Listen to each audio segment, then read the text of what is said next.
नमस्ते प्रिय विद्यार्थियों, हिंदी अकेडमी बीकानेर में आपका स्वागत है। हम कर रहे हैं 20 अगस्त 2023 को जो सीटेट का पेपर हुआ था उसका एनालिसिस कर रहे हैं, जिसमें हम कर रहे हैं बाल विकास एवं शिक्षा शास्त्र के क्वेश्चन कर रहे हैं। प्रिय विद्यार्थियों, ये पर्सन आपको जो जनवरी 2024 में जो पेपर होने वाला है सीटेट का, उसमें आपको एक मार्गदर्शन प्रदान करेंगे। प्रीवियस ईयर क्वेश्चन करने से हमें ये पता चल जाता है कि आने वाले एग्ज़ाम में किस प्रकार के क्वेश्चन आएंगे, और हम जब किसी टॉपिक को पढ़ते हैं तो ये पर्सन हमारे माइंड में रहते हैं कि इस प्रकार के पर्सन आगे भी पूछे जाएंगे। तो हम कर रहे हैं बाल विकास व शिक्षा शास्त्र के एक पर्सन। इसमें बाल विकास व शिक्षा शास्त्र के 30 पर्सन आते हैं। अगर जिसके गणित और विज्ञान सब्जेक्ट हैं उसके 60 क्वेश्चन आते हैं। सामाजिक अध्ययन है उसके भी 60 क्वेश्चन अपने सब्जेक्ट के आते हैं। लैंग्वेज फर्स्ट जिसने अंग्रेजी है और हिंदी लिए उसके 30 क्वेश्चन आते हैं। लैंग्वेज सेकंड जिसने अंग्रेजी और हिंदी लिए या संस्कृत जिसके भी है उसके भी 30 क्वेश्चन आते हैं। टोटल मिला के इसमें 150 क्वेश्चन होते हैं और 150 ही नंबर के पर्सन आते हैं। तो प्रिय विद्यार्थियों, हम कर रहे हैं बाल विकास एवं शिक्षा शास्त्र के प्रश्न। इन प्रश्नों को आप ज़रूर करिएगा क्योंकि प्रीवियस ईयर क्वेश्चन हमें करने चाहिए, अन्यथा हमें पता नहीं चलता है कि आगे आने वाले एग्ज़ाम में किस प्रकार के पर्सन बनेंगे। और हम जब किसी टॉपिक को पढ़ते हैं तो हमारे माइंड में ये रहता है हम टॉपिक तो पढ़ रहे हैं, पता नहीं पर्सन किस प्रकार के बनेंगे। अगर टॉपिक को पढ़ के हम प्रीवियस ईयर कर लेते हैं तो हमारे दिमाग में ये फिक्स रहता है, और जिस टॉपिक को हम पढ़ते हैं तो हमें क्लैरिटी रहती है कि इसमें इस प्रकार के क्वेश्चन आएंगे। इसमें हम छोटे छोटे पार्ट में इस पेपर का सोल्यूशन करेंगे क्योंकि पेपर 150 क्वेश्चन आते हैं और 150 क्वेश्चन का हम एक साथ सोल्यूशन नहीं करेंगे। 5-6 क्वेश्चन करके सोल्यूशन कर रहे हैं। आप पीछे वाले वीडियो नहीं देखे हैं तो ज़रूर जाके देखना। इसमें आज हम करेंगे 6 नंबर का जो क्वेश्चन हमारा है उसको हम करेंगे। 5 तक हम कल कर चुके हैं।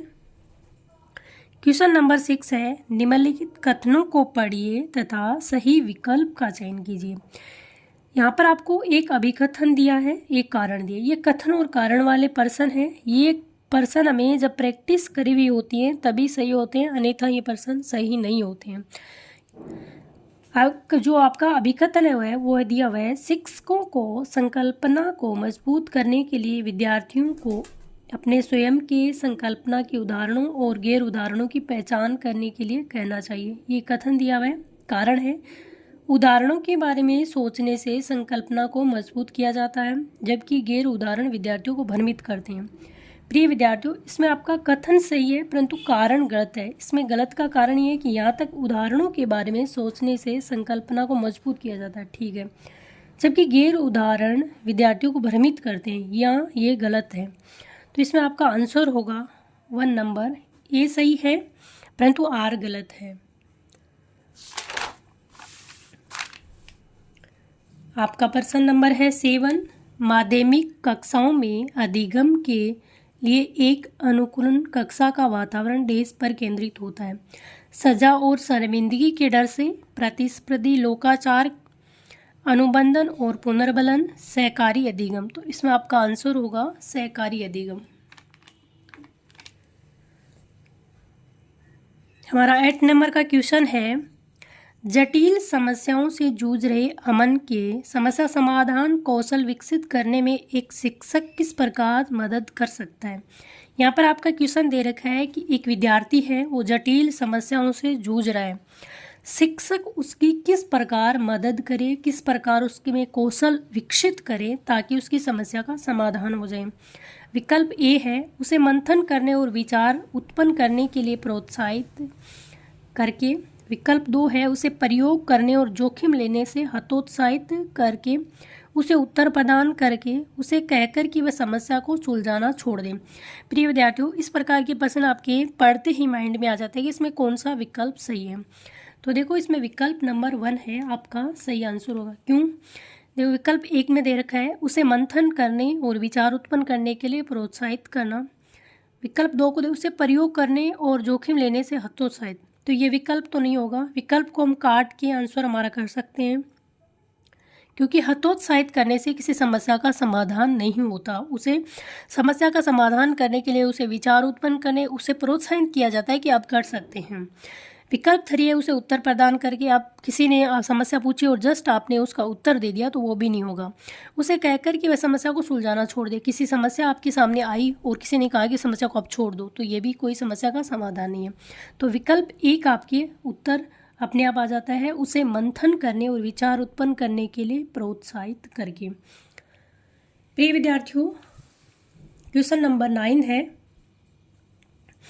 बोध आधारित शिक्षण का अंतर्निहित सिद्धांत यह विश्वास है कि।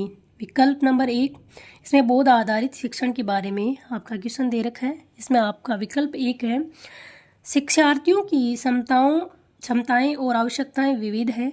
बिल्कुल, शिक्षार्थियों की क्षमताएं और आवश्यकताएं विविध होती है, जिन्हें मानक निर्देशों पर ध्यान केंद्रित किए बिना पूरा नहीं किया जा सकता। विकल्प नंबर 1 है। विकल्प नंबर 2 है, ऐसा करने के लिए एक सुविधाजनक वातावरण प्रदान किए जाने पर शिक्षार्थी ज्ञान का निर्माण कर सकते हैं।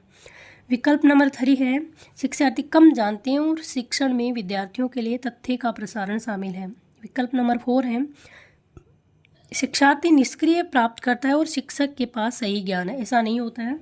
तो आपका इसमें आंसर होगा 2 नंबर।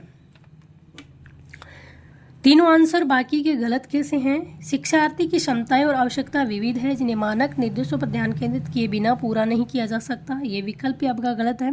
शिक्षार्थी कम जानते हैं और शिक्षण में विद्यार्थियों के लिए तथ्यों का प्रसारण शामिल है। शिक्षार्थी कम जानते हैं, ऐसा भी नहीं होता। शिक्षार्थी निष्क्रिय प्राप्त करता है, नहीं, शिक्षार्थी सक्रिय प्राप्त करता होता है। और शिक्षक के पास सही ज्ञान है, ये जरूरी नहीं है कि शिक्षक के पास ही सही ज्ञान है। इसलिए विकल्प नंबर आपका 2 सही होगा। आज का हमारा 10 नंबर जो क्वेश्चन है वो ये है, वह विद्यार्थी जो पठन वैकल्पिक से जूझ रहे हैं को पढ़ना सिखाया जा सकता है। एक पर्सन आपका जो पठन कौशल से संबंधित, लेखन कौशल से संबंधित जो आपकी असुविधा होती है, इस पर प्रश्न पूछा जाता है। हर बार इस प्रकार का हर एग्जाम में साइकोलॉजी में प्रश्न पूछा जा सकता है। उन्हें कई विकर्षणों में अध्ययन के लिए प्रोत्साहित करके। विकल्प नंबर 2 है, सुधारात्मक